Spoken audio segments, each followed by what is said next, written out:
Si tenemos que hablar de tecnologías que van a innovar por completo la industria editorial, una de ellas es la Big Data, o lo que se denomina habitualmente como Big Data, que es algo que ya es moneda corriente en muchas otras industrias, pero todavía no tanto en la industria editorial. En concreto, ¿qué es la Big Data? Es todo el rastro que nosotros como usuarios dejamos en Internet. Es todo el rastro que dejamos cuando realizamos una búsqueda, cuando nos conectamos con alguien en una red social o cuando publicamos un contenido o cuando realizamos una compra. Todo eso va dejando un rastro en Internet que nosotros, desde el lado de la industria editorial, podemos tomar como información para poder efectuar nuestras acciones. Hay focos de Big Data que tienen que ver con cuestiones mucho más complejas y sofisticadas y son difíciles de implementar dentro de una lógica editorial, y hay otras que tenemos muy al alcance de la mano, herramientas que son muy simples y muy fáciles de utilizar y que hoy deberían formar parte del hábito en la producción de una editorial. Por ejemplo, una de ellas es Google Trends. Google Trends es una herramienta de Google gratuita, simple, fácil de usar, que ni siquiera requiere una cuenta de Gmail ni estar registrado para usarla y que nos permite saber cómo buscan las personas, qué términos utilizan para realizar una búsqueda, qué palabras son las que más están buscando en determinado momento histórico o bien en qué lugares geográficos se están realizando estas búsquedas. Por ejemplo, acá voy a mostrarles algunos ejemplos muy sencillos de pruebas que ustedes mismos pueden experimentar con la herramienta. En este caso yo busqué un autor, Galeano, que es un autor reconocido en Uruguay, que ha tenido búsquedas permanentes durante todo su lapso de vida hasta determinado momento histórico en donde las búsquedas de este autor en todo el mundo suben exponencialmente. Hubo un evento en particular, que en este caso fue el fallecimiento del autor, que generó este interés por la sociedad, por buscar más sobre este autor. Otro ejemplo muy claro es el de Berbisky. Berbisky es un autor argentino, tal vez no tan conocido globalmente como Galeano, pero que, al igual que Galeano, tiene búsquedas regulares todos los meses, pero hay un determinado momento histórico en donde la cantidad de búsquedas crecen exponencialmente durante una franja de 3 o 4 días y vuelve a descender a sus ritmos normales. Esto es, búsquedas que están realizando las personas de este autor en Google. ¿Qué es lo que ocurrió en ese momento histórico? Bueno, fue la asunción del Papa Francisco. Berbisky es un autor que se caracterizaba por criticar la relación de la Iglesia y la dictadura en la Argentina y el papel que ocupaba en ese entonces el Papa Francisco, y a partir de la emergencia y la asunción del Papa Francisco, las búsquedas sobre un autor que criticaba y cuestionaba a esta persona se hicieron muy fuertes en todo el mundo. Entonces, cualquiera de nosotros, cuando tiene contenidos que están relacionados con esta intencionalidad de búsqueda, podemos establecer estrategias para poder llegar a estos lectores. Esta es una Big Data que tenemos muy al alcance de la mano. Podemos saber cómo las personas buscan en Google. Podemos saber desde dónde buscan. Podemos definir tal vez la distribución de una obra o de un contenido. Si alguien nos quiere comprar el derecho de un contenido de un autor, podemos saber si es interesante o no realizar ese negocio, viendo si a ese autor hay una demanda específica o no en el país en donde se va a distribuir. Porque efectivamente podemos saber qué interés hay hoy actualmente de una temática o de un autor en distintas ciudades o lugares. Otra forma de llegar a la Big Data y de una manera bastante simple y amigable es utilizando la plataforma de publicidad de Facebook.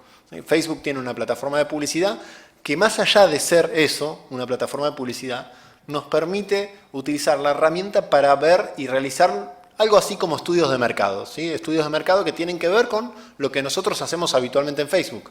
Compartir dónde estamos, con quién estamos, qué edad tenemos, cuál es nuestro rol profesional, qué vínculos sociales tenemos. Toda esa información que todos los días voluntariamente cargamos en la plataforma se puede utilizar en forma de estudios de mercado. Aquí, por ejemplo, 3 ejemplos muy simples realizados con la plataforma de publicidad. En un caso tenemos un estudio de mercado que podría definirse como quiénes están interesados en España por la comida vegana. Y por lo tanto, si yo produzco contenidos para ese público, puedo llegarles. Bueno, ya rápidamente me abrió un escenario de 2.700.000 personas que han declarado algún tipo de interés sobre este contenido. O, por ejemplo, quienes están interesados en temáticas relacionadas con el origami o ciertas manualidades similares. Bueno, también, si produzco manuales o contenidos para este tipo de públicos, puedo llegarle, en este caso, a un margen de personas de unas 90.000 personas. O bien, el segmento de mujeres embarazadas. que es un segmento mucho más dinámico, obviamente, que hoy pueden estar embarazadas y mañana no, pero al cual podemos llegarle si producimos contenidos que tengan que ver con primeros años de la infancia, con cuidados durante el embarazo, con la salud durante el embarazo y demás, podemos llegarle a este público específico. Pero además podemos cuantificarlo, ¿no? Si tenemos una idea de un proyecto, de un contenido, podemos medir cuántas personas pueden estar interesadas en ese contenido hoy, cuántas personas están declarando un interés en ese contenido hoy en un lugar geográfico.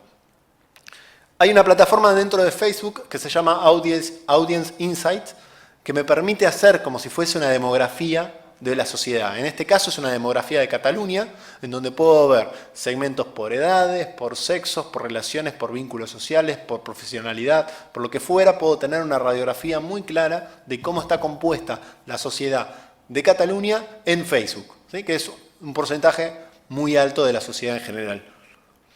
O bien podemos hacer acciones mucho más precisas y mucho más específicas. En este caso lo que vemos es el mismo lugar geográfico en donde se encuentra la UOC en Barcelona y poder hacer una acción específica al radio de 1 kilómetro a la redonda. Entonces, muy rápidamente podría saber cuántas personas al radio de 1 kilómetro a la redonda de este edificio están interesadas en temas como arquitectura, buena salud, o volviendo con lo anterior, digo, embarazos, origami, docencia, lo que fuera. Muy rápidamente puedo saber personas que estén interesadas en estas temáticas y que además estén a 1 kilómetro a la redonda.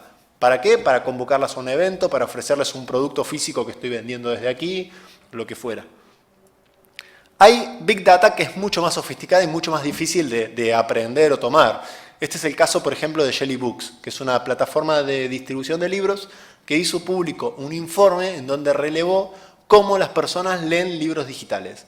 Entonces fue categorizando y clasificando los contenidos en función de contenidos que habitualmente se leen en el plazo de 2 o 3 días muy rápidamente, contenidos que habitualmente se abandonan en un determinado punto de la lectura, contenidos que habitualmente se leen de manera muy fragmentada y muy espaciada en el tiempo, como empezar a encontrar patrones de lectura en relación a los tipos de contenidos y los tipos de lectores, horarios de las lecturas, y hizo un informe realmente muy relevante, que son informes que solo pueden brindar las propias plataformas de lecturas, ya sea Amazon, Apple o Google. No es un informe al cual nosotros podamos acceder, no podemos saber qué es lo que hoy está pasando con nuestros propios contenidos, pero sí este tipo de informaciones se empieza a dar a luz.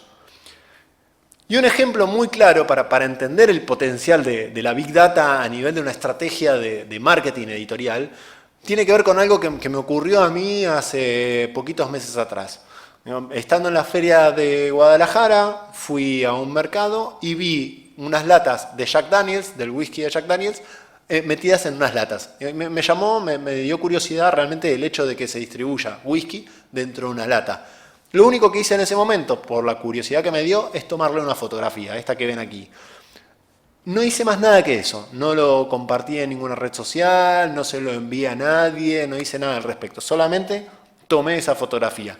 A la hora, regreso al hotel, voy a consultar las noticias del día de un diario en Argentina y veo desbordada la página de publicidad de Jack Daniels.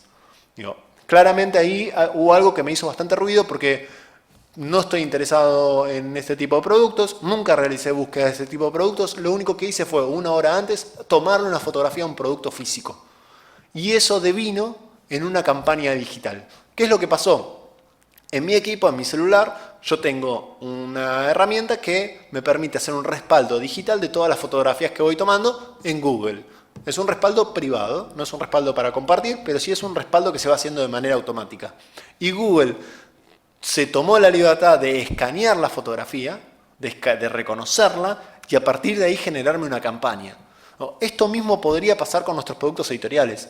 Podríamos hacer que cuando alguien toma una fotografía de un producto nuestro, de nuestra editorial, o de un producto incluso de la editorial de la competencia, poderle generar campañas alrededor de eso. Trasladar una práctica que se hizo en el mundo físico al mundo digital. Y el mayor ejemplo de Big Data, o uno de los grandes ejemplos de hoy de Big Data, es Netflix. Big Data bien aplicada y correctamente aplicada para lo que es su negocio. Netflix tiene una teoría que se denomina la Netflix Quantum Theory, que es un proyecto real en donde lo que hacen es clasificar todos los contenidos que hoy se suben de manera audiovisual a la plataforma, los clasifican y los etiquetan siguiendo una documentación que ellos mismos han elaborado. O sea, efectivamente son personas que van viendo todos los capítulos de todas las series y todas las películas y los van etiquetando y catalogando y clasificando. Lo más interesante, más allá de que ese etiquetado de lo que sirve es para que yo después como espectador pueda encontrar los distintos tipos de contenidos, es la información que ellos van relevando de esas etiquetas y de cómo los usuarios se comportan con ese tipo de contenidos. O sea, lo que han logrado hacer a partir de esto es estudiar cuáles son los comportamientos de los espectadores con respecto a los distintos tipos de contenidos. ¿Y cuál es el resultado final? Bueno, se llama House of Cards. House of Cards es una serie que ellos mismos explícitamente han señalado que fue elaborada en función de esta información, en función de entender cuáles eran las tramas más atractivas, las secuencias, las historias, los personajes y hasta los actores claves que hacen que una serie pueda funcionar. Es algo realmente, es una práctica que hasta puede generar una polémica bastante fuerte alrededor porque nos cuestiona esta idea de darle al espectador aquello que explícitamente quiere, ¿sí? Y no innovar en darle una oferta de contenidos y ver qué sucede luego con eso, sino escuchar, ver específicamente qué es lo que quieren y darles eso, ¿sí? Construir de alguna forma lo que podría ser una serie perfecta. Un último ejemplo de Big Data concreto y que puede ser muy aplicable a la lógica de producción editorial es lo que se denomina habitualmente como social listening.